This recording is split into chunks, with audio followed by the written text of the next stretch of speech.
दिनैनि बे निउस मिडियानि गेजेरजों आङो गिबियावनो खोला सान्थिपुर गामि बिथांमोना जे फरायसाफोरखौ बरायनाय आरो मान बावनाय जे हाबाफारि लादों आं गामि दैदेनगिरि बिथांमोनसिम गिबियावनो साबायखर जासिदों। लोगोसेनो दिनैहाय बर'फोरनि जे मोनसे दिन आमथिसुवा बे बोथोरनिबो साफ्रोमबोनिसिम साबायखर जासिहरदों।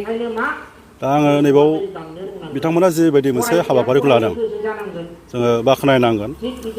जोङो दुलाराय बर' फरायसा आफाद हिसाबै जेब्लायबो गुन गोनां सोलोंथाइ जे गोग्गो सोलोंथाइ बेनि सायाव जोङो जेब्लायबो खामानि मावबाय थादों आरो जोङो फ्राय गामि गामि जे सांग्रांथि जे मेल लाबोदों बे समाव जों बुंबाय थादों जे गामिफ्राव उथ्रिसारनाय फरायसा बिथांमोनखौ जुदि बरायोब्ला बा बिथांमोनखौ मान बावोब्ला थुलुंगा होयोब्ला जे इयुननि जे जेनेरेसन जे फरायसा बिथांमोननोबो थुलुंगा मोननो हायो।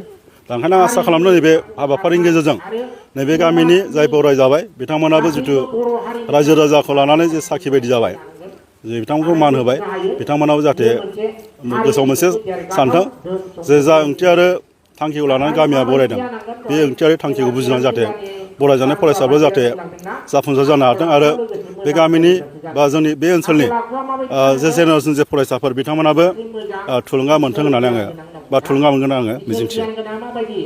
बिजों फरायनायावबो मोनसे गोनो गोथो जायो।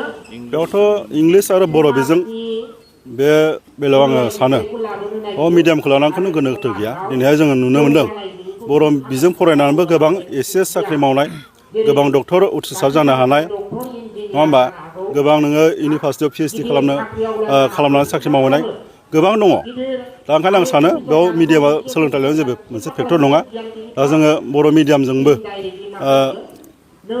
गुन गोनां आरो गोजौ जे सोलोंथाइ जों बेखौ लानो हायो होनना आङो रोखायै बुंनो। खायसे गामिफोराव माने खायसे गामिफोरनिफ्रायबो गोबां जेनेबा मोजां पास जानानै उथ्रिसार जानो हायो फरायसाफ्रा नैबायदि हाबाफारिखौ नाथाय बैफोर गामिफ्रा लानायखौ नुनो मोना। बिथांमोननि गामिखौ मा आङो दिनै बे मिडियानि गेजेरजों खावलायगोन जाय गामिफ्राव फरायसाफ्रा उथ्रिसार जानो हादों गोबाङानो मोजाङैबो उथ्रिसार जानो हादों आरो गोबाङा थार्ड डिभिसनबो जानो हादों।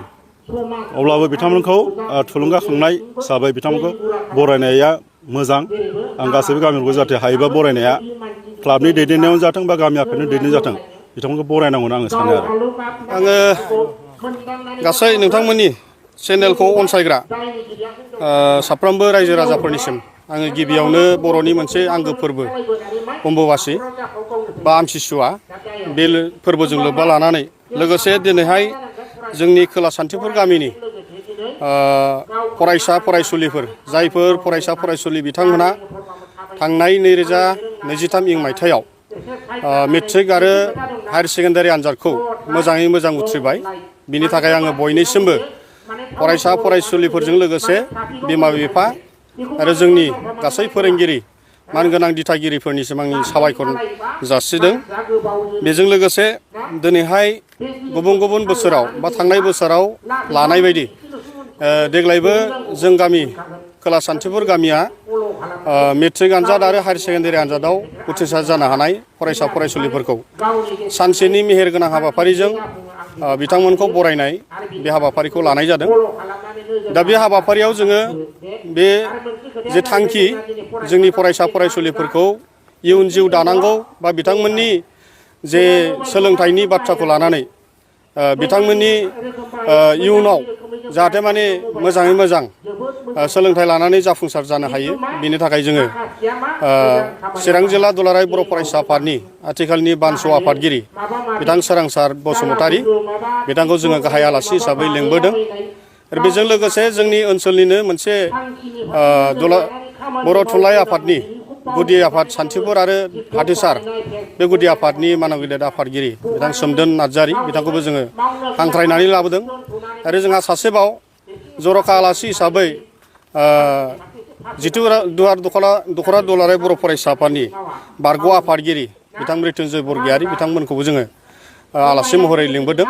दा बे आलासि महरै लिंबोनायनि गुबै उद्देस्यआ जाहैबाय जोंनि गामियाव जिखिनि उथ्रिसार जानानै थांबाय फरायसा फरायसुलिफोर बिथांमोनखौ सोलोंथाइनि बिथिङाव गावनि जिउ दानायनि बिथिङाव जोङो मोजाङै मोजां जाहाथे माने जाफुंसार जानो हायो आरो गासै जोंनि गारजेन बिथांमोनखौबो लानानै जोङो मोजां मोनसे परिबेसनि गेजेरजों बोसोन होनाय एबा थुलुंगाखांहोनाय माखासे हाबाफारिखौ जोङो खालामनाया सोलिगासिनो दङ।